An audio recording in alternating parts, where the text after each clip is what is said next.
Бәріңе сәлем, нәзік, дәмді бленовый торт дайындайтын боламыз. Осындай дайын випак деген кремді алып 500 мл құямыз. Үстіне сгущенка саламыз. Өздеріңіз көз мөлшерімен саласыздар, дәміне қарай.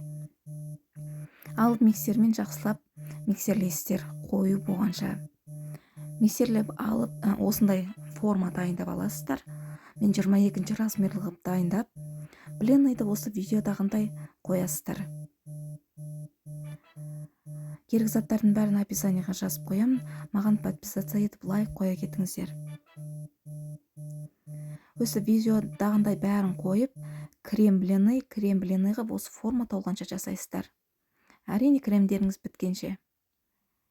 Ортасына клубниканы кесіп салып жіберсеңіздер болады, немесе джем салсаңыздар болады. Үстіне сәндік үшін мен шоколадты қолдандым.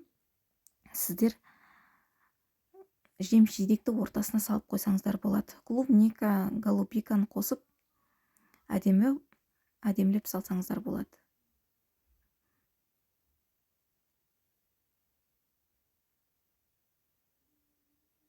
Мен үйдегі бар, қолдағы бар заттармен жасаймын. Үстін қатты баспайсыздар, сәл ғана басып жасайсыздар. Жасап болғаннан кейін холодильникке 1 күн қойып ертесі күн жесеңіздер, керемет, дәмі керемет болады. Дәмді, нәзік болады, жұмсақ.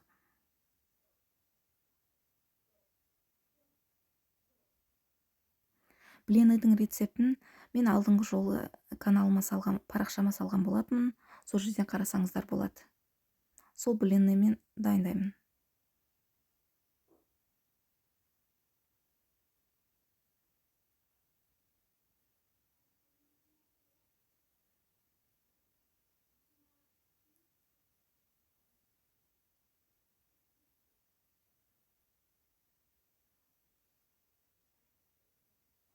Менің видеом сіздерге ұнады деген сенімдемін. Лайк баса кетіңіздер.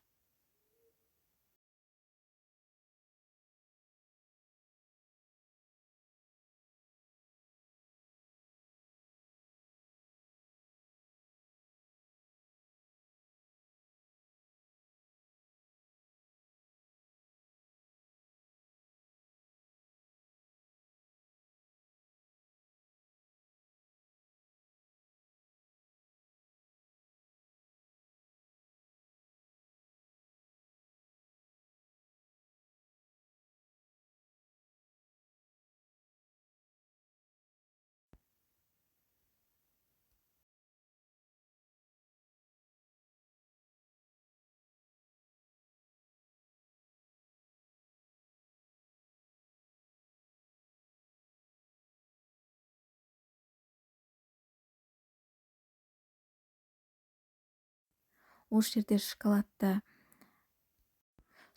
сармай қосып микроволновкада ерітіп аласыздар. Содан кейін қою болған сүт қосып жібересіздер. Сонда сұйық болып қолдануға ыңғайлы болады. Сүтті көп қосып жібермеңіздер, қатты сұйық болып кетпесін. Осындай дайын кондитерский мешокқа салып, басын кесіп алып сәндей бересіздер өз ойларыңызша.